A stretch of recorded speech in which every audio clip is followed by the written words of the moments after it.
Hello guys, welcome back to my channel. Today I will do a review of the SoundCore Infini Pro. And let's talk about the sound quality first because I know that is what you guys are here for. And it sounds really good. It has a really thumping bass, especially when you have the surround mode on. So if you want to have a good sound, just turn on the surround mode. It does not matter if your device is capable of producing surround sound or not, just turn it on and it will have more bass and it just sound much better. If you don't like the bass or the bass is too much for you, you can always adjust the amount of bass using the app on your phone or using the included remote control. However, you cannot adjust the treble. And here are some tips to get a better sound quality. Like I said before, just turn on the surround mode. It does not matter if you have a device that's capable of producing surround sound or not, just turn it on. And the second tip is connect the source of the sound, the device that's producing the sound, directly to the soundbar. So basically what you are trying to do is reducing the number of devices between the soundbar and the source of the sound. In that way you will get the best and optimal sound quality. The Dolby Atmos feature is a surprise for me. I was surprised by how well it actually worked, and my TV does not capable of producing Dolby Atmos sound. So I went out and bought the newest generation of Fire TV and plug in and use the Dolby Atmos. I mean, it sounds like there are actual speakers on the ceiling. I mean, that blew my mind. This is the first soundbar that's capable of Dolby Atmos that I actually own. There is a problem with the sound, and this problem bothered me quite a lot.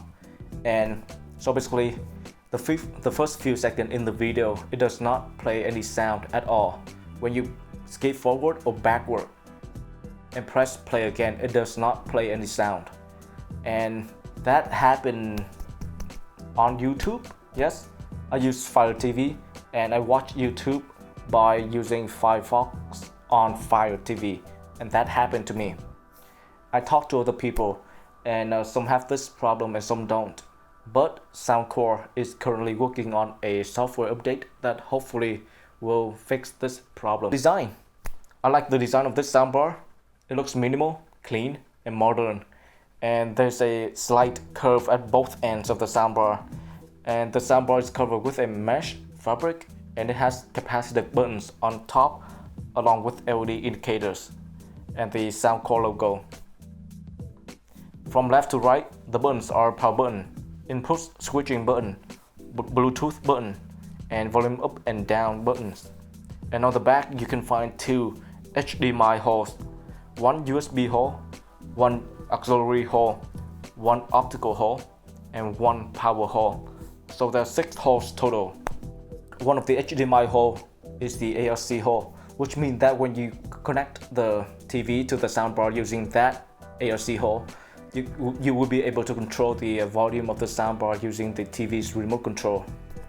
The USB port, the USB hole on the back of the camera, on the back of the soundbar is only used for updating the firmware. And on the bottom you will find 2 rubber feet and 4 more holes on the wall mount. Also, there are 2 more holes, one hole on each side of the soundbar. These holes are big, so you can feel the air pushing out of these holes when you're playing music that has a lot of bass. This soundbar has a lot of holes for you to play with. One thing I don't like about the design is the location of the LED indicator. Since they are on top of the speaker, you won't be able to see it when you're sitting in front of the TV. So when you use the remote control or the app on the phone to control the soundbar, you would not be able to tell if the soundbar actually registers the button that you press on the remote control or not. And speaking of remote control, this soundbar does come with a remote control, and you can switch between different input source, control music and volume, change the mode of the sound, turn surround on or off, and adjust the amount of bass. If you don't use the remote control, do not throw it away. Keep it somewhere safe, because the only way to get the soundbar switch to update mode is by using the remote control. So in order to do that, you have to like press a combination of buttons on the remote control to get the soundbar into update mode.